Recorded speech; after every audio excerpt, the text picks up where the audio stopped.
નમસ્કાર દર્શક મિત્રો, આપ જોઈ રહ્યા છો સીડી ન્યૂઝ ચેનલ ધ્રાંગધ્રા. હું જયસિંહભાઈ પઢિયાર.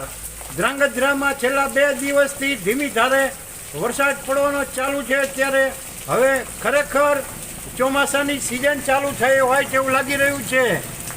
ધ્રાંગધ્રાની અંદર અત્યારે મોસમ ગુલાબી થઈ ગયો છે અને વરસાદ ધીમી ધારે સતત ચાલુ છે. તો આપ જોઈ શકો છો ધ્રાંગધ્રાના શિશુકુંજની વિસ્તારની અંદર જે નગરપાલિકા કચેરી વિસ્તાર છે ત્યાં વરસાદ ધીમી ધારે પડી રહ્યો છે. અને તમારે ત્યાં તમારા વિસ્તારમાં તમારા ગામમાં કેટલો વરસાદ છે તે પણ કોમેન્ટમાં જણાવશો.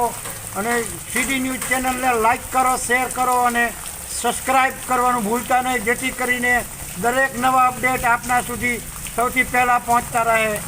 આભાર.